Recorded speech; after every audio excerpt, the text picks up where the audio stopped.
నా work location Chennai. But నేను నా సమ్ పర్సనల్ ఇష్యూస్ వల్ల వర్క్ ఫ్రమ్ హోమ్ పర్మిషన్ తీసుకొని ఇక్కడే ఉన్నాను. సో లాస్ట్ 7 నుంచి ఐటీ ఫీల్డ్లో ఉన్నాను. అండ్ మంత్లీ శాలరీ వచ్చేసి 1,25,000 పర్ మంత్. మీ అసెట్స్ చూస్తే so agricultural land 35 lakhs 5 acres and plots 5 plots ఉన్నాయి అన్నారు. So only 10% of your amount going to investments. So present మన మెయిన్ కన్సర్న్ ఏంటంటే లోన్స్ చాలా ఎక్కువ ఉన్నాయి.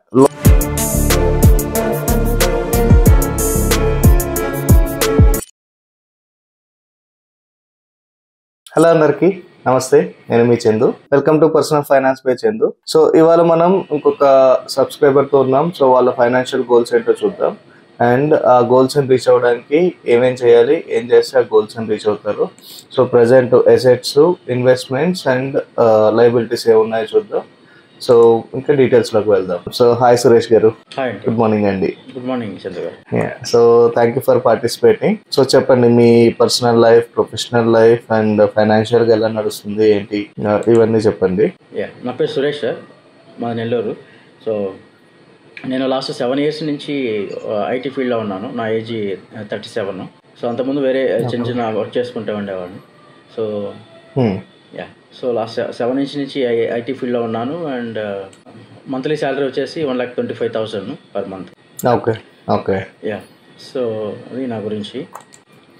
ఓకే, ఇప్పుడు 1.25 lakh అంటే మీరు వర్క్ ఫ్రమ్ హోమ్ చేస్తున్నారా, లేదంటే హైబ్రిడ్లో ఉందా, లేదా ఫుల్ టైమ్ ఆఫీస్కి వెళ్తున్నారా, మీ వర్క్ లొకేషన్ ఏంటి, దాన్ని బట్టి మనం ఎక్స్పెన్సెస్ కూడా చూద్దామండి.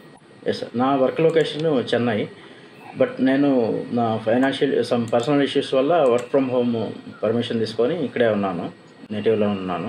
ఓకే బట్ ఏంటంటే పర్సనల్ ఇష్యూస్ అంటే సమ్ మ్యారేజ్ ఒక అప్రాక్సిమేట్లీ ఒక 10 years అయితే.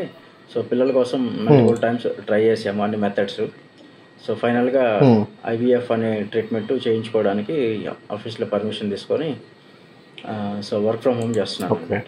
సో ప్రజెంట్ ట్రీట్మెంట్లో ఉన్నారు అండ్ వర్క్ ఫ్రమ్ హోమ్ చేస్తున్నారు. అవును సార్, ప్రస్తుతానికి అదే చెన్నైలో హాస్పిటల్లో ఉన్నాం అనమాట. కూడా రెంట్కి తీసుకొని ఉన్నాం. ఓకే, సో ఇక్కడ కూడా అంటే మీరు వేరే చోట కూడా మీరు రెంటెడ్ హౌస్ మెయింటైన్ చేస్తున్నారా? అవునవును, మా నేటివ్ దగ్గర కూడా పర్సనల్ ఇది ఓన్ హౌస్ లేదు. సో రెంటెడ్ హౌస్లో అది ఓల్డ్ హౌస్, ఓల్డ్ అయిపోయింది అది మా పర్సనల్. సో ఓకే, మీ ఎక్స్పెన్సెస్ చూద్దామండి. సో మీరు షేర్ చేసిన ఎక్సెల్ షీట్ ఇది. సో జస్ట్ గో త్రూ అవుతున్నాను నేను. సో మీరు ఇన్వెస్ట్మెంట్స్ లో PLI ఒకటి కడుతున్నారు, PPF కడుతున్నారు and recurring deposit. Okay, so చిన్న చిన్న అమౌంట్స్ కమిట్ అయ్యారు, బట్ రెగ్యులర్ గా పే చేస్తున్నారు. రెగ్యులర్ గా RD అనేది 5 years కంప్లీట్ అయిపోతుంది నెక్స్ట్ మంత్ కి. ఇంకా మీరు టర్మ్ ఇన్సూరెన్స్ తీసుకున్నారు. సో మీకోసం up to the age of 65 years అండి. ఓకే, సో అండ్ మీ వైఫ్ కి ఒక టర్మ్ ఇన్సూరెన్స్ తీసుకున్నారు, కాకపోతే లిమిటెడ్ పే పెట్టారు. సో ఇది personal choice, limited pay, regular pay అనేది. బట్ అట్లీస్ట్ మీరు టర్మ్ ఇన్సూరెన్స్ తీసుకున్నారు, ఒక స్టెప్ వేశారు, that is a good thing. And NPS contribute చేస్తున్నారు అండ్ PPF కంట్రిబ్యూట్ చేస్తున్నారు. ఓకే, ఇది ఆఫీస్ PF అనేది మీది ఆల్రెడీ అది కట్ అయిన తర్వాతే మీ ఇన్ హ్యాండ్ శాలరీ వస్తుంది కదండి? అవునవును. ఓకే, అంటే ఇది మీ శాలరీలోంచి కట్ అవ్వదు 1.25 lakh నుంచి, అవుట్ ఆఫ్ దట్ అది. బట్ ఎందుకు మెన్షన్ చేశానంటే అది కూడా ఒక ఇన్వెస్ట్మెంట్ లాగా అని చెప్పి. ఇన్వెస్ట్మెంట్, మీకు లాంగ్ టర్మ్ యూజ్ అయ్యే ఇన్వెస్ట్మెంట్. ఓకే, ఇక్కడ మీరు లోన్స్కి వస్తే మనకి లోన్స్ చాలా లిస్ట్ పెట్టారు. అప్రాక్సిమేట్గా ఒక 11 lakhs loan and 10 lakhs loan ఉంది. ఓకే, అండ్ ఎవ్రీ మంత్ ఇవి ఫిక్స్డ్ అమౌంట్ వెళ్ళిపోతున్నాయి 58,000. అవును. ఓకే, సో కొద్దిగా ఎక్స్ప్లెయిన్ చేస్తారా? ఇది అగ్రికల్చరల్ ల్యాండ్ అన్నారు అండ్ ఇది ప్లాట్ ప్లస్ IVF. సారీ, ఒక 3 years బ్యాక్ ఒక అగ్రికల్చర్ ల్యాండ్ తీసుకుంటే దానికి కొద్దిగా అమౌంట్ కావాల్సి ఉంటే అది అప్రాక్సిమేట్లీ ఒక 35 lakhs అయింది. సో దాంట్లో ఇంకొక 11 lakhs దీని నుంచి తీసుకున్నాను పర్సనల్ లోన్ ఆ టైంలో. ఓకే, సో అది ఎన్ని ఇయర్స్ పెట్టారండి లోను? అది 5 years. అది 11 lakhs అనేది 5 years. 2 years కంప్లీట్ అయిపోయింది, ఇంకా 3 years ఉంది. ఓకే ఓకే, నెక్స్ట్ అండి ఈ personal loan. Second personal loan వచ్చేసి వేరే దగ్గర ఒక ప్లాట్ ఉంటే మా నియర్ బై లొకేషన్లో. సో దానికి కొద్దిగా కావాల్సి వస్తే సో దాంట్లో అవుట్ ఆఫ్ 10 lakhsలో వచ్చేసి 5 lakhs ప్లాట్కి యూజ్ చేసుకున్నాను. సో రిమైనింగ్ అమౌంట్ మేము చెప్పాను కదా IVF ట్రీట్మెంట్ కానీ చెప్పి, సో దానికి యూజ్ చేసుకున్నాను అనమాట. అది రీసెంట్గా తీసుకున్నాను, 2024లో తీసుకున్నాను అది. ఓకే, ఇది కూడా ఈఎంఐ కంటిన్యూ అవుతుంది. పర్సనల్ లోన్ ఫస్ట్ వన్ వచ్చేసి 3 years complete sir. 2 years pending ఉందన్నమాట. నేను రివర్స్లో చెప్పాను. Okay 5 years, 3 years completed. Good. Okay, next gold loans కూడా తీసుకున్నారు. గోల్డ్ లోన్ రీసెంట్గా లాస్ట్ అక్టోబర్లో 2024లో తీసుకున్నాను ఒకటి.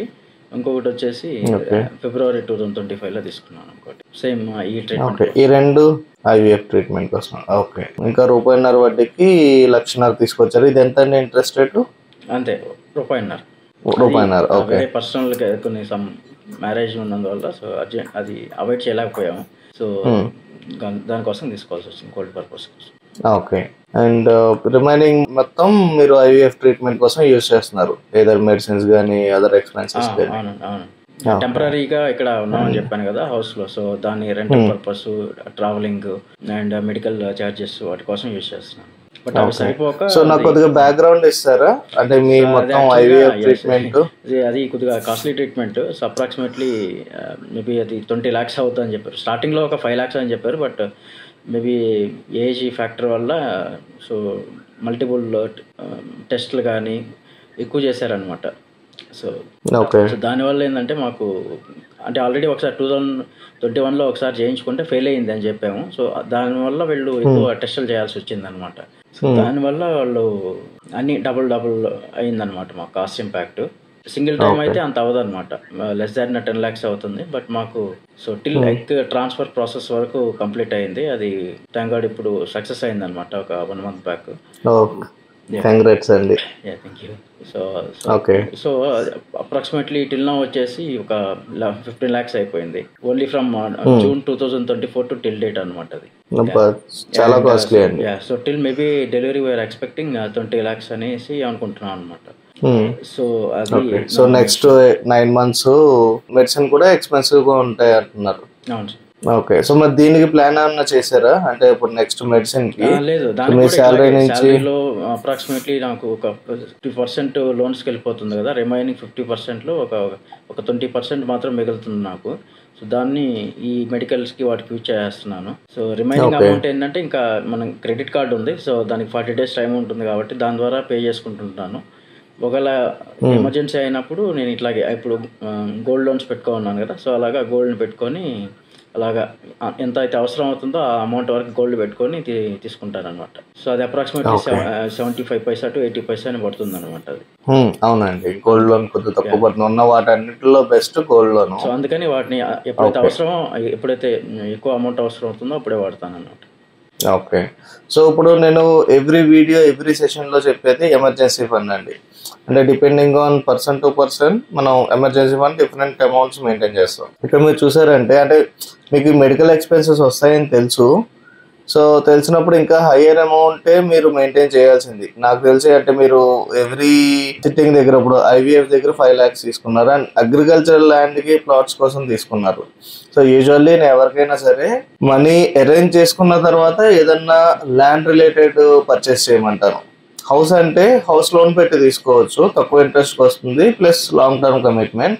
ఒక ల్యాండ్ రిలేటెడ్ వచ్చేసరికి మాక్సిమం ఫుల్ క్యాష్ తోనే వెళ్ళాలండి. అది 70% క్యాష్ ఉంది నా దగ్గర. సో రిమైనింగ్ 30% దాన్ని యూజ్ చేశాను అన్నమాట. ఓకే, సో ఇంకొకటి ఏంటంటే ఇప్పుడు మీరు ఐవీఎఫ్ ట్రీట్మెంట్ లాస్ట్ ఇయరే స్టార్ట్ చేశాను అన్నారు. సో లేదు మీకు ఆల్రెడీ ఐవీఎఫ్ ట్రీట్మెంట్ ముందు నుంచి చేస్తున్నాను అంటే అప్పుడు మీరు అగ్రికల్చరల్ ల్యాండ్ కోసం ప్లాట్ కోసం లోన్స్ తీసుకోకూడదండి. ఎందుకంటే సో మీ మెయిన్ అల్టిమేట్ గోల్ ఏంటి ప్రెసెంట్? సో కిడ్స్ కావాలి. సో కిడ్స్ కోసం ట్రీట్మెంట్కి కాస్ట్ అవుతుందని తెలుసు, ఖచ్చితంగా ఎక్స్పెన్సివ్ అని తెలుసు మీకు స్టార్టింగ్ నుంచే. సో అలాంటప్పుడు మీరు సేమ్ ఇదే టైంలో ఒక ప్లాట్ కోసం 5 lakhs తీసుకున్నారు లోను. ఇది ఎవ్రీ మంత్ కడుతూ ఉండాలి. అంటే మీరు ప్లాట్ కొన్నారు 3 years 5 years ఈఎంఐ పెడుతున్నారు. సో ఆ 3-5 years మీకు అప్రిషియేషన్ ఏం రాదండి. ఎందుకంటే మీకు పర్సనల్ లోన్ కూడా అప్రాక్సిమేట్ గా 10-11-12% ఉంటుంది. ల్యాండ్ కూడా 1%, అదే 1 rupee ఇంట్రెస్ట్ 12% లో గ్రో అవుతుంది. సో మీకు అసెట్ అక్యుములేట్ అవుతుంది. కాకపోతే ల్యాండ్ కి మాక్సిమం అడ్వైజబుల్ కాదనమాట. ఓకే, ఎందుకంటే మీరు 50% అన్నారు కదా. సో నేను రఫ్ క్యాల్కులేషన్ చేస్తే అప్రాక్సిమేట్ గా 50% లోన్స్ కి వెళ్తుంది. And me house hold expense and rent మనం ఇంకా డిస్కస్ చేయలేదు, బట్ అది చూస్తే అదో 35,000 ఉంది. సో అదొక 28%. అండ్ ఇన్వెస్ట్మెంట్స్ ఒక 10% ఉన్నాయి. ఏవండి ఇవన్నీ కలిపి, ఏది పీపీఎఫ్, పిఎల్ఐ, ఆర్డి. నేను ఇన్సూరెన్స్ కూడా ఇన్వెస్ట్మెంట్ కింద కన్సిడర్ చేశాను, ఎందుకంటే మీ లైఫ్ మీద చేస్తున్న ఇన్సూరెన్స్ కాబట్టి. సో దాన్ని బార్డర్ లైన్ లో ఉంటుంది, బట్ స్టిల్ అనుకుంటే మనం so only 10% of your amount going to investments. So present మన మెయిన్ కన్సర్న్ ఏంటంటే లోన్స్ చాలా ఎక్కువ ఉన్నాయి. Loans plus house expenses around 80 to 90% ఉన్నాయి. సో మీ ట్రీట్మెంట్ కూడా ఎక్స్పెన్స్ కింద కన్సిడర్ చేస్తే అబౌవ్ 90% ఉన్నాయండి. ఓకే, చాలా టైట్ గా నడుస్తుంది ఎవ్రీ మంత్. ఇప్పుడు సపోజ్ ఏదన్నా ఒక అమౌంట్ ఒక 1 lakh కావాలి, 2 lakh కావాలి అంటే మళ్ళీ ఏదో ఒక లోన్ పెట్టాల్సిందే. ఓకే, సో ఇంకొకటి మీ అసెట్స్ చూస్తే, so agricultural land 35 lakhs, 5 acres. So మీరు ఇక్కడ పెట్టిన లోను అగ్రికల్చరల్ ల్యాండ్, ఈ 5 acres ల్యాండ్ తీసుకోవడం కోసం అండి. ఓకే, అండ్ ప్లాట్స్ 5 plots ఉన్నాయి అన్నారు. సో ఇది మీకు వంశపారంపర్యమా లేదంటే మీరు ఓన్ గా జాబ్ చేస్తున్నప్పుడు బై చేసిందా అండి? అదే సార్, జాబ్ చేస్తున్నప్పటి నుంచి తీసుకున్నా. ఆ రెండు కూడా నేనే తీసుకున్నాను అనమాట, ల్యాండ్ కానీ ప్లస్ ప్లాట్స్ కానీ. ఓకే, ఈ ప్లాట్స్ అన్ని ఫుల్ క్యాష్ తో తీసుకున్నా. ప్రెసెంట్ వీటికి లోన్స్ ఏం రన్ అవ్వట్లేదు. ఓన్లీ ఓన్లీ 5 lakhs ఇందా చెప్పాను కదా. సో పైన 10 out of 10 lakhs లో 5 lakhs మాత్రమే తీసుకున్నాను. రిమైనింగ్ అన్ని ఇన్ క్యాష్ అనమాట. Okay, remaining 50 lakhs full cash తోనే వెళ్ళారు. అది వన్ టైం తీసుకోలేదు, మేబీ ఈ పీరియడ్ ఆఫ్ 5 years లో తీసుకున్నాను కూడా, 1 by 1. ఓకే, ఇవి అప్రిషియేట్ అయినాయి అండి, బాగా అప్రిషియేట్ అయినాయి అప్పటికి ఇప్పటికి? లేదు సార్, మీరు చెప్పినట్టు అదే 1 rupee ఇంట్రెస్ట్ వస్తుంది అంతే. ఓకే, సో ప్రెసెంట్ మీ వే ఫార్వర్డ్ ఏంటంటే మీ ప్రైమరీ గోల్స్ ఏంటి? ఎందుకంటే మీరు మీకున్న క్వశ్చన్స్ లో మీరు హౌస్ బై చేయాలన్నారు, ఒక హౌస్ కన్స్ట్రక్ట్ చేయాలన్నారు, అంటే విలేజ్ హౌస్ బై చేయాలన్నారు. ఫస్ట్ పాయింట్ వచ్చేసి plan to close the personal loans అనేది ఒకటి వచ్చేసి 2 years ఉంది, ఇంకొక 2 years ఉంది అనమాట. ఓకే, సో అదొకటి. Okay, so next second point, village లో మాక్సిమం 20 lakhs లో, అంటే చిన్నగా ఒకటి అది విలేజ్ లో, దానికి లోన్ రాదనమాట. ఆ ల్యాండ్ కి లోన్ రాదు, ఎందుకంటే అది మామూలుగా విలేజెస్ లాంటి ఇవి ఉండవు కదా, పట్టా పర్మిషన్స్ లేవన్నమాట. సో అందువల్ల మేబీ పాకెట్ నుంచే కట్టాలన్నమాట అమౌంట్ అంతా. ఓకే, సో అదొకటి. సో మేబీ నాకు హెల్త్ ఇన్సూరెన్స్ ఉంది ఒకటి. సో అది అప్రాక్సిమేట్లీ ఒక 13,000 పే చేస్తున్నాను. దాన్ని మేబీ దాన్ని ఇంక్రీజ్ చేసుకున్నాం అనుకుంటున్నాను. అది 5 lakhs పాలసీ అది. ఓకే, సో వీటన్నిటిలో నేను ఫస్ట్ చెప్పేది ఏంటంటే అండి, హెల్త్ ఇన్సూరెన్స్ డెఫినెట్ గా ఇమీడియట్ గా పెంచుకోండి. సో ప్రెసెంట్ మీరు మీ వైఫ్ ఉన్నారు కదా, సో ఇదర్ నెక్స్ట్ రెన్యువల్ లో కానీ ఈ లోపు కుదురుతుంది అంటే ఈ లోపు కానీ, సో మినిమం 25 lakhs కంటే ప్రీమియమ్స్ పెద్ద డిఫరెన్స్ రావు అనమాట. ఓకే, సో 25 lakhs అయినా సరే మినిమం హెల్త్ ఇన్సూరెన్స్ పాలసీ తీసుకోండి. అండ్ దీంట్లో నో క్లెయిమ్ బోనస్ అని ఉంటుంది. ఎప్పుడన్నా 1 year మీరు క్లెయిమ్ పెట్టలేదంటే ఈ 25 lakhs సమ్ అష్యూర్డ్ ని 30 చేస్తారు, నెక్స్ట్ ఇయర్ 35 చేస్తారు, అలా స్లోగా ఇంక్రీజ్ చేసుకుంటూ వెళ్తారు. బట్ నేను దాదాపు ఒక 8 years నుంచి యూజ్ చేస్తున్నాను స్టార్ హెల్త్ అనేది. వాళ్ళు పెద్దగా పెంచట్లేదు అనమాట ఇప్పుడు. సో ఒక 2 years మాత్రం, అంటే అది ఆప్షన్ అండి, అది రైడర్ అనమాట. నో క్లెయిమ్ బోనస్ అనే ఒక రైడర్ ఉంటుంది, అది మీరు సెలెక్ట్ చేసుకుంటే ఎక్స్ట్రా సమ్ 1000 rupees ఎంతో ఉంటుంది పర్ ఇయర్, ఆర్ 500 ఉంటుంది. So every year me sum assured పెరుగుతూ ఉంటుంది అనమాట. ఓకే, అది మీరు పాలసీ తీసుకున్న టైంను బట్టి, మీరు రెన్యువల్ చేసుకున్నప్పుడు ఆప్షన్ అడిగారా లేదా, సో ఈ అన్నిటిని బట్టి డిపెండ్ అయి ఉంటుందండి. అట్లీస్ట్ మీరు ఇప్పుడు తీసుకున్నా ఆర్ పోర్ట్ చేసుకున్నా సరే హయ్యర్ అమౌంట్కి వెళ్ళండి. హయ్యర్ అమౌంట్ ప్లస్ ఇలాంటివి బెనిఫిట్స్ ఉన్నాయో లేదు చూసుకోండి. ఇప్పుడు మీ 25 lakhs క్లెయిమ్ ఏం పెట్టకపోతే అప్ టు 50 lakhs వరకు పెరిగే ఛాన్స్ ఉంది అనుకోండి. సో బెటరే కదా, మీకు హయ్యర్ అమౌంట్ కవరేజ్ ఉంటుంది. ఫస్ట్ హెల్త్ ఇన్సూరెన్స్ అండ్ మీ వైఫ్ హెల్త్ అండ్ నెక్స్ట్ పుట్టబోయే బాబు. సో ఈ హెల్త్ ఇన్సూరెన్స్ కూడా ఏం చేస్తారంటే, సో డెలివరీ అయిన తర్వాత మీరు మీ ఇద్దరు అబ్బాయి అమ్మాయిని మీరు హెల్త్ ఇన్సూరెన్స్ లో ఇంక్లూడ్ చేసుకోవచ్చు. ఓకే, సో ఆప్షన్ కూడా ఉంటుందండి. సో దాన్ని కూడా ఆప్ట్ చేసుకోండి. ఫస్ట్ ఎప్పుడు health insurance first. Okay, next మీరు హౌస్ కన్స్ట్రక్షన్ మాక్సిమం 50,000 కవర్ చేస్తాను అంటున్నారు, అది మెటర్నిటీ రిలేటెడ్. అవునండి, మెటర్నిటీ మాక్సిమం మీరు కార్పొరేట్ లో చూసుకోండి. మీ కార్పొరేట్ లో హెల్త్ ఇన్సూరెన్స్ ఉంటే అప్ టు 75,000 వరకు ఉంటుంది. బయట ప్రైవేట్ హెల్త్ ఇన్సూరెన్స్ లో మెటర్నిటీ ఇస్ వెరీ ఎక్స్పెన్సివ్ అండి. మీరు మెటర్నిటీ ఆప్షన్ సెలెక్ట్ చేసుకుని చాలా ఎక్స్పెన్సివ్ ఉంటుంది. మీకు ఆల్రెడీ కార్పొరేట్ లో ఉంది, మీరు ఎక్కడో ఒక చోట క్లెయిమ్ చేయగలరు. అలాంటప్పుడు మీరు కార్పొరేట్ లో మెటర్నిటీ క్లెయిమ్ చేసుకోండి. సో మిగిలినవి బయట నార్మల్ ఇన్సూరెన్స్ తీసుకోండి, ఎందుకంటే బయట మీరు మెటర్నిటీ తీసుకున్నట్టు చాలా ఎక్స్పెన్సివ్ అవుతుంది. Okay, so first health insurance take care చేయండి. దాని తర్వాత మీరు కన్స్ట్రక్షన్స్ కి వీటికి వెళ్లే ముందు ఏదర్ మీ ఓన్ హౌస్ అయినా హోమ్ టౌన్ లో అయినా సరే ఇంత పెద్ద కమిట్మెంట్స్ కి వెళ్లే ముందు లోన్స్ క్లియర్ చేసిన తర్వాతే మీరు స్టార్ట్ చేయండి. ఓకే, ఎందుకంటే మీకు స్ట్రెస్ పెరిగిపోతూ ఉంటుంది. ఆల్రెడీ 90% లో ఉన్నారు. ఇన్ కేసు ఏదన్నా ఇంకొక 20,000 30,000 ఖర్చు వచ్చింది అంటే అప్పుడు అంటే మనం ప్రశాంతంగా నిద్రపోవాలి. సో మీకు లోన్స్ ఎంత బర్డెన్ అవుతుందో మీకు ప్రశాంతత తగ్గుతూ ఉంటుంది. ముందు లోన్స్ బర్డెన్ తగ్గించుకోండి. అమ్మయ్య ఈ అయిపోయినాయి అన్న తర్వాత ల్యాండ్ రిలేటెడ్ లోన్స్ పెట్టద్దండి. ఓకే, సో మీరు ల్యాండ్ కి ఈఎంఐ ఎలాగా పే చేస్తున్నారో సేమ్ అలాగే ఒక ఈఎంఐ అమౌంట్ లాగా కొంత అమౌంట్ మీరు ఒక ఆర్డీ వేసుకుంటూ వెళ్తే ఒక 2 years 3 years లో అక్యుములేట్ అవుతూ ఉంటుంది. ఓకే, అదే అమౌంట్ అక్యుములేట్ అయిన తర్వాత అప్పుడు పర్చేస్ చేసుకోండి కావాలి అంటే.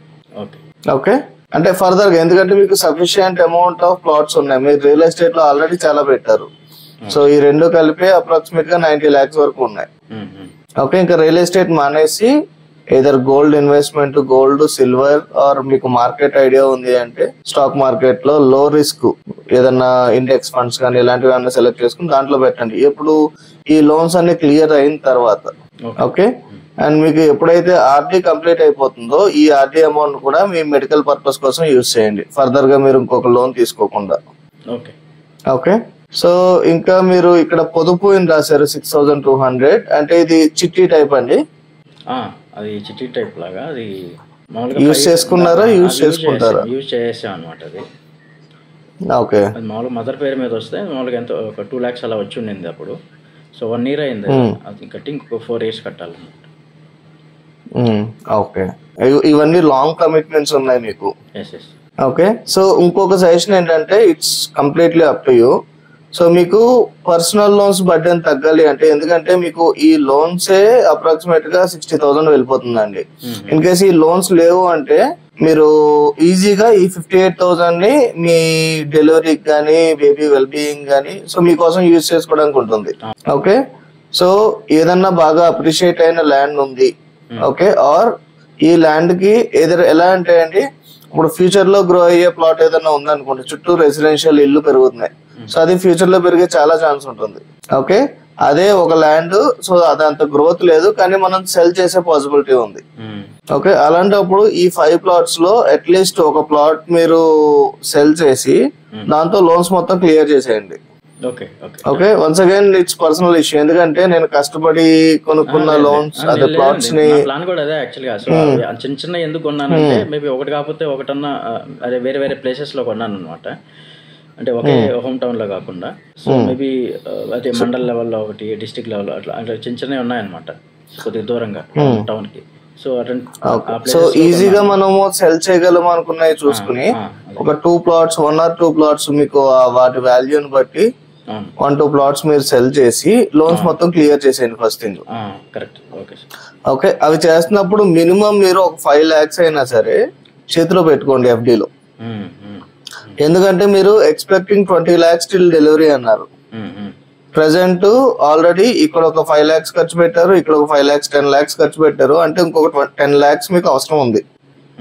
సో అట్లీస్ట్ మంత్లీ మెడిసిన్స్ మీ శాలరీ నుంచి వెళ్తున్నా సరే 50,000 వెళ్తున్నా సరే ఇప్పుడు ఒక 5 lakhs, ఎందుకంటే ఇప్పుడు నార్మల్ గా ఎవరన్నా నార్మల్ సాఫ్ట్వేర్ ఎంప్లాయీ జస్ట్ వెళ్తున్నాడు వస్తున్నాడు మంత్లీ ఒక 40,000 to 60,000 ఉన్నాయి అంటే ఒక 3 lakhs 2 lakhs పెట్టుకుని ఎమర్జెన్సీ ఫండ్ సరిపోతుంది అంటాను.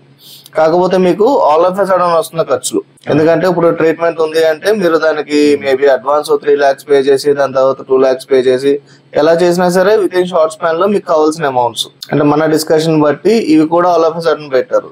సో ఈ లోన్ కూడా IVF కోసం యూజ్ చేశారు అండ్ మీరు 10 lakhs యాంటిసిపేట్ చేస్తున్నారు కాబట్టి ఇంకా ఫర్దర్ గా మీరు బయట నుంచి అప్పు తీసుకోకుండా మీకు అవసరం ఉంది అంటే బయట వాళ్ళు ₹2 ₹3 ₹5 వడ్డీ కూడా ఇస్తారు. ఓకే, సో అలాంటి సిచ్యువేషన్ కి వెళ్లకుండా మినిమం ఒక 5 lakhs ఎంత కుదిరితే ఎంత అండి. మీరు ఈ లోన్స్ క్లియర్ చేసిన తర్వాత ఇంకా అవుట్ స్టాండింగ్ ఎంత ఉన్నాయో చూడండి. లోన్స్ ఈ 21 lakhs లో మేబీ ఒక 15 lakhs 16 lakhs ఉన్నాయంటే మీరు 2 plots సెల్ చేయగా ఒక 20-22 lakhs వచ్చినాయి అంటే ఈ లోన్స్ క్లియర్ చేసి 5 lakhs మీరు FDలో పెట్టుకోండి. అది మీ ఎమర్జెన్సీ ఫండ్, అది నార్మల్ ఎక్స్పెన్సెస్ కి వాడకూడదు. Only for your IVF treatment గానీ మెడికల్ ఎమర్జెన్సీ గానీ వస్తే తప్ప ఎట్టి పరిస్థితుల్లోనే ఈ అమౌంట్ టచ్ చేయొద్దు. ఏదో ఇంకో ల్యాండ్ కొనడం కోసం గానీ కన్స్ట్రక్షన్ కోసం గానీ చేయొద్దు. ఓకే, అండ్ ఈ లోన్స్ అన్ని క్లియర్ అయ్యి మీరు కొద్దిగా స్ట్రీమ్ లైన్ అయ్యి సో మీకు డెలివరీ అయిన తర్వాత పాపకి 1 or 2 years ఏజ్ వచ్చే వరకు మీరు హౌస్ కన్స్ట్రక్షన్ కూడా ప్లాన్ చేయకండి. ఎందుకంటే మీకు కొద్దిగా బ్రీతింగ్ టైం ఉందనుకోండి, సో మీరు ఎర్లీ ఫాదర్హుడ్ అనేది ఎంజాయ్ చేయడానికి ఉంటుంది.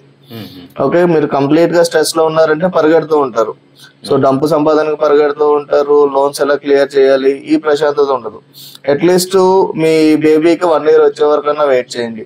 వెయిట్ చేసిన తర్వాత ఈ లోపు స్లోగా అక్యుములేట్ చేసుకోండి. ఎందుకంటే ఐవీఎఫ్ ట్రీట్మెంట్ ఎక్స్పెన్సివ్ అన్నారు, అంటే మీ లోన్స్ క్లియర్ చేయగా ఈ 58,000 ప్లస్ మీరు ప్రెసెంట్ స్పెండ్ చేస్తున్న ఒక 10,000 14,000 అంటే ఈ అమౌంట్ మొత్తం మీ ట్రీట్మెంట్ కి అయినా సరే డెలివరీ తర్వాత అంత ఎక్స్పెన్సివ్ ఉండదు. యూజువల్లీ బేబీ పుట్టిన తర్వాత చాలా ఎక్స్పెన్సివ్ ఉంటుంది అందరుతున్న వ్యాక్సిన్స్ అని డైపర్స్ అన్ని. కాకపోతే compare to treatment for IVF అది చాలా తక్కువ. మేబీ మంత్లీ ఒక 10,000 అవుతుంది, మ్యాక్స్ టు మ్యాక్స్ 5,000 అవుతుంది అంతే.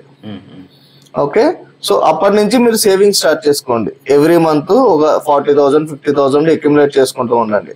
ఓకే, 1 year లో మీరు ఈ 5 lakhs 10 lakhs ఈజీగా అక్యుములేట్ చేయొచ్చు. 50,000 మీకు ఈ లోన్స్ క్లియర్ అయిపోతే మీ ప్లాట్ సేల్ చేసి 50,000 మిగిలితే ఆ 50,000 into 12 6 lakhs అక్యుములేట్ అవుతుంది. ఓకే, ఆ 6 lakhs అక్యుములేట్ అయిన తర్వాత అప్పటికి మీరు హోప్ఫుల్లీ నాకు తెలిసి ఎమర్జెన్సీ ఫండ్ యూజ్ చేయకూడదు అనుకున్నాను. యూజ్ చేయకపోతే ఆ 5 lakhs కూడా ఉంటుంది. యూజ్ చేశారు అంటే స్లోగా అక్యుములేట్ చేసుకుంటూ ఒక 2 years తర్వాత ఫస్ట్ మీ హోమ్ టౌన్ లో హౌస్ కన్స్ట్రక్షన్ స్టార్ట్ చేయండి. సో దీనికి లోన్ రాదు అంటే ఫుల్ క్యాష్ మొత్తం మీ దగ్గర నుంచి యూజ్ చేయాలి. అంటే డిపెండింగ్ ఆన్ యువర్ ప్రియారిటీ అనమాట. మీరు ముందు హోమ్ టౌన్ లో కన్స్ట్రక్షన్ చేద్దాం అనుకున్నారా, లేదు అంటే సిటీలో హౌస్ ప్లాన్ చేద్దాం అనుకున్నారా? ఓకే, సో ఇది పెద్ద కమిట్మెంట్ కాబట్టి కొంచెం ఒక 2-3 years గ్యాప్ ఇచ్చి ఆ తర్వాత ప్లాన్ చేసుకోండి. అందుకే 2027 అయినా 28 అయినా అనుకుంటున్నాను దానికి ఆఫ్టర్ 3 years. ఇప్పుడు 27 కి వెళ్ళడానికి ఆఫ్టర్ 3 years అండి. సో కానీ ఈ లోపు మీరు మీ ఓన్ హోమ్ టౌన్ లో హౌస్ కన్స్ట్రక్షన్ చేస్తారా, ముందు ఇది తీసుకుంటారా? 2 పేర్లుగా వెళ్తారా? మళ్ళీ బడ్జెట్ అయిపోతుంది. 6 point లాస్ట్ అనమాట. ఆఫ్టర్ 3 years ప్లాన్ అది. సో మేబీ ఈ ఇయర్ అయినా నెక్స్ట్ ఇయర్ అయినా, but as per me suggestion వచ్చేసి సో హౌస్ కన్స్ట్రక్షన్ కూడా maybe after delivery only you need to plan it after 1 year. అవునండి, ఇప్పుడు ఇయర్ ఎండ్కి మీకు డెలివరీ అయినా సరే ఇంకో 1 year అక్యుములేట్ చేసుకోమని, అంటే 2026 మొత్తం అక్యుములేట్ చేసుకుని 2027 ఎర్లీలో మీరు హౌస్ కన్స్ట్రక్షన్ స్టార్ట్ చేసుకోండి. సో దట్ మీరు కొంత అమౌంట్ అక్యుములేట్ చేసుకున్నారు. ఓకే, అక్యుములేట్ చేసుకుని అక్కడ మీరు ఆ అమౌంట్ యూజ్ చేసుకుని, అంటే 5 lakhs అక్యుములేట్ అవుతుంది మనం ఎంత కష్టపడినా సరే. 50,000 into 12 months 6 lakhs అక్యుములేట్ అవుతుంది. కానీ మీకు కావాల్సిన 20 lakhs. అప్పుడు మనకున్న ఆప్షన్ అయితే ఇంకో ప్లాట్ ఏదన్నా సెల్ చేసి చేయాలి. అలా అమ్ముకుంటూ వెళ్తే మనకి అసెట్స్ కూడా మిగలవు. ఓకే, సో మీకు ఈ 5 acre అగ్రికల్చర్ ల్యాండ్ ఉంది కదా, దీని నుంచి ప్యాసివ్ ఇన్కమ్ ఏం రావట్లేదా అండి? అదే సార్, ఇయర్లీ ఒక 60,000 అలా వస్తుంది అండి, తక్కువ వస్తుంది. అదే ఓకే, అదే ఓకే. అది మీరు ఓన్ గా చేస్తారా లేదంటే కౌలుకి ఇచ్చారు? కౌలుకి ఇచ్చినా అంటే అంటే ఏరియాని బట్టి ఉంటుంది. 60,000 బాగా తక్కువ కదండి 5 acres కి. మొత్తం 5 acres కలిపి పర్ ఇయర్కి 5 acres కి మేబీ 70,000 అలా ఇస్తారనమాట. అంటే ప్యాడింగ్ వరేస్తారు, సో అది కొద్దిగా తక్కువ రేట్ కాబట్టి సో అంత తక్కువ ఇస్తారనమాట. ఓకే, సో మేము అదే నెక్స్ట్ ఏప్రిల్ కంప్లీట్ అయిపోతుంది. సో అప్పటి నుంచి ఇది మీకు ఇది సవక్ అంటారు కదా, దాన్ని వేద్దామని ప్లానింగ్లో ఉన్నాను అనమాట. అది 3 yearsకి ఇలా వస్తుంది కదా అని. ఓకే, అట్లా అలా యూజ్ చేద్దాం. ఓకే, సో ఇప్పటికున్న క్యాష్ ఫ్లెక్సిబిలిటీని బట్టి అట్లీస్ట్ మీరు ఒక 15 lakhs అయినా స్టార్ట్ చేయాలండి. ఎందుకంటే కన్స్ట్రక్షన్ కు 6 months పట్టిన ఈ లోపు అక్యుములేట్ చేసుకుంటారు అనడానికి మినిమం 10 to 15 lakhs మధ్యలో మీ దగ్గర క్యాష్ ఉన్నప్పుడు ఈ హౌస్ కన్స్ట్రక్షన్ స్టార్ట్ చేయండి. ఓకే, సో ఇది కంప్లీట్ అయిన తర్వాత ఒక ఇల్లు కట్టడం అంటేనే చాలా కష్టం అండి. మీరు ఎస్టిమేట్ 20 lakhs వేసుకున్నారంటే బిల్డరు ఈ ఇంజనీర్ మొత్తం అందరూ కలిపి ఒక 10 lakhs పైకే తీసుకెళ్తారు, ఒకటి దిగే కొద్ది. ఇది అయిన తర్వాత మీకు అర్థమైపోతుంది అంటే మనం ఇమీడియట్ గా ఇంకో ఇల్లు కొనగలమా లేదా అని. మీరు ఒక 70 lakhs హౌస్ కొన్నారు, అది మరి హై లెవెల్ లా కాకుండా అట్లీస్ట్ బేసిక్ హౌస్ తీసుకున్నాం. ఓకే, ఇది నాకు తెలిసి నేను అనుకోవడం మీ పేరెంట్స్ కోసం తీసుకుందాం అనుకున్నారు హోమ్ టౌన్ లో. అంటే ఎప్పుడో ఒకసారి వెళ్తాం కదా. సో ఇక్కడ ఇప్పుడు మీరు సిటీలో 70 lakhs లో హౌస్ తీసుకుందాం అనుకున్నారు. ఇది మీరు హోమ్ లోన్ కి వెళ్ళినా సరే మినిమం మీ దగ్గర 20 lakhs అయినా సరే మీ దగ్గర క్యాష్ ఉండాలి. ఎందుకంటే 100% లోన్ కి వెళ్ళకూడదు, మినిమం 20% డౌన్ పేమెంట్ ఉండాలండి. ఓకే, సో దాని తర్వాత రిజిస్ట్రేషన్ కి 7.5%, అంటే అప్రాక్సిమేట్ గా 5 lakhs రిజిస్ట్రేషన్. ప్లస్ బిల్డర్ కి ఒక్కో బిల్డర్ జిఎస్టీ అడుగుతారు. జిఎస్టీ ఒక 4 lakhs టు అలా ఉంటుందండి, 4 to 5 lakhs ఉంటుంది. Plus interiors. సో ఇవన్నీ కలిపి మీరు డౌన్ పేమెంట్ 15 lakhs పే చేసి 5 lakhs రిజిస్ట్రేషన్ కట్టి ఇంకొక 5 lakhs జిఎస్టీ కట్టి ఇంకో 5 lakhs, అంటే అప్రాక్సిమేట్ గా 30 lakhs అయినా సరే మినిమం మీరు క్యాష్ ఉంచుకుంటే అప్పుడు ప్రశాంతంగా ఉంటుంది. ఇప్పుడు కొంతమంది 90% హోమ్ లోన్ కి వెళ్తారు, ఎందుకంటే హౌస్ వాల్యుయేషన్ పెంచి దాన్ని బట్టి వాళ్ళు ఈఎంఐ ఎక్కువ పెట్టుకుని, అంటే 10 years ఎక్కువ పెట్టుకుని తీసుకుంటారు. కాకపోతే ఐడియల్ హోమ్ లోన్ 10 years వచ్చి 15 years అండి. దట్టు మీరు కొద్దిగా హైయర్ ఏజ్ లో తీసుకున్నారు కదా, 15 years 10 years పెట్టుకోండి. సో దట్ మీరు ఒక 50 lakhs తీసుకున్నారు అంటే 50K మీకు ఈఎంఐ అవుతుంది. ఓకే, సో ఇవన్నీ చేయాలి అంటే మీ దగ్గర మినిమం ఒక 30 lakhs to 20 lakhs down payment ఉండాలి. యాక్చువల్గా నేను ప్లాన్ చేసిందంటే ప్లాట్స్ ఉన్నాయి కదా సార్, 5 అని చెప్పాను కదా చిన్న చిన్నవి. సో క్లియర్ చేసేద్దాం అనుకున్నారా?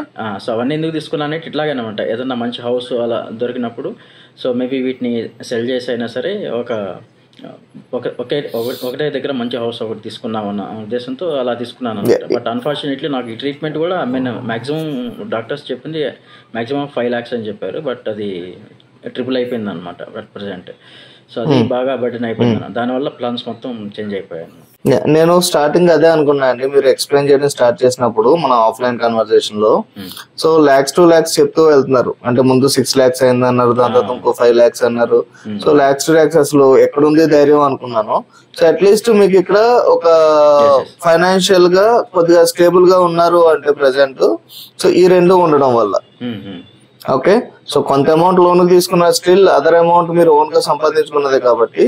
సో మీరు ఇన్ కేస్ ఈ ఓన్ హౌస్ కన్స్ట్రక్షన్ కూడా ఏదైనా దొరికింది అంటే మీరు ఈ ప్లాట్ సేల్ చేస్తే మీకు అదే డౌన్ పేమెంట్ మనం అనుకున్న 30 lakhs దాని నుంచే వస్తుంది.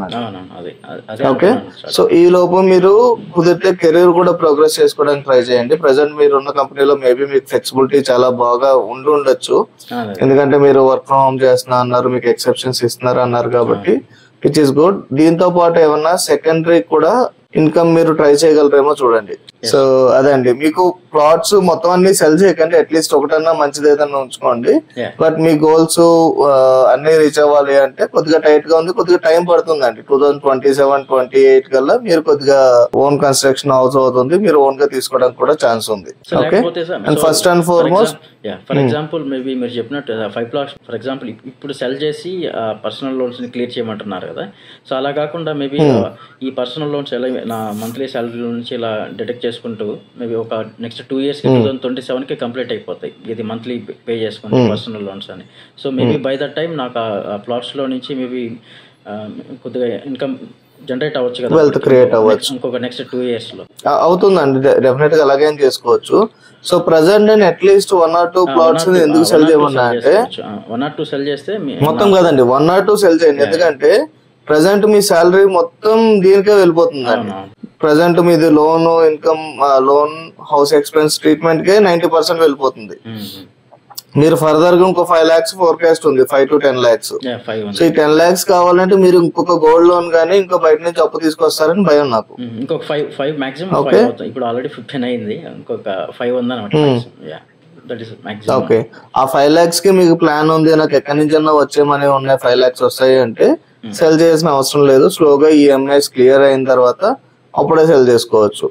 లేదు ఈ 5 lakhs నాకు సడన్ గా అవసరం వస్తే నేను ఇంకొక లోన్ పెట్టాలి అనుకుంటే అప్పుడు ఇప్పటి నుంచి స్టార్ట్ చేస్తే మీరు ప్లాట్స్ అంత ఈజీగా సెల్ అవ్వండి.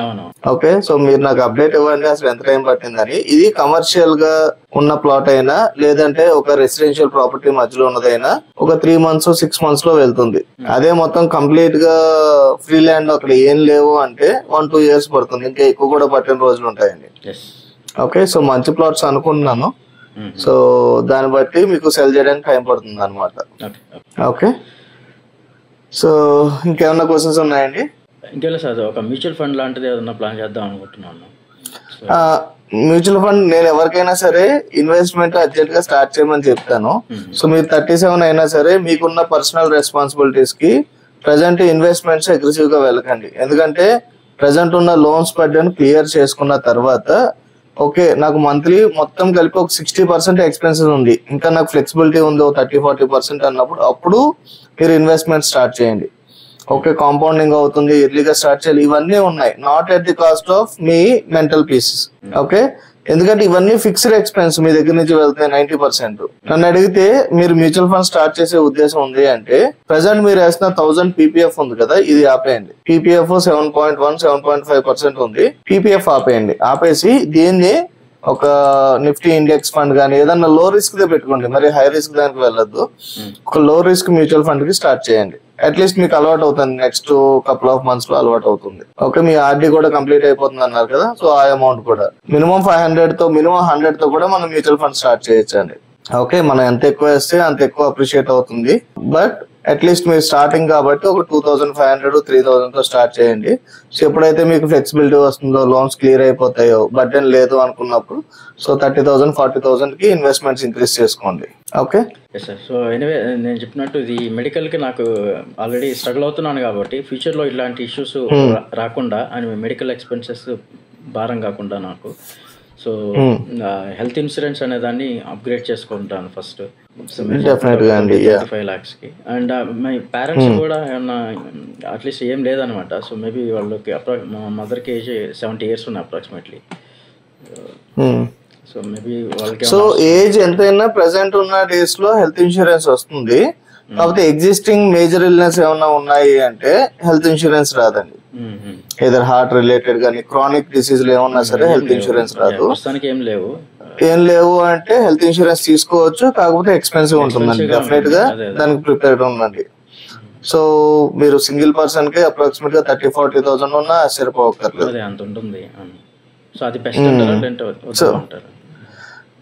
తీసుకోవాలండి. ఇప్పుడు పేరెంట్స్ స్కోప్ అంటే ప్రెసెంట్ ఫైనాన్షియల్ గా స్కోప్ లేదు, కాకపోతే మరి పేరెంట్స్ కి ఏదన్నా హెల్త్ ఎమర్జెన్సీ వచ్చింది అంటే సో మీరు మళ్ళీ ఇంకొక లోన్ తీసుకున్న కంటే 30,000 బెస్ట్ అండి. సో ప్లాన్ చేసుకోండి. అంటే అట్లీస్ట్ మీరు కొద్దిగా స్ట్రీమ్ లైన్ అయిన తర్వాత ఎక్స్పెన్సెస్ కంట్రోల్ లోకి వచ్చినాయి అన్న తర్వాత ప్లాన్ చేయండి. Okay okay so all right అండి సురేష్ గారు. So thank you so much for participating and so all the best for the baby. Okay so కొద్దిగా కేర్ఫుల్ గా ఉండండి, ఎందుకంటే మల్టిపుల్ అటెంప్ట్స్ లో ఉన్నారు కాబట్టి సో కేర్ఫుల్ గా ఉండండి.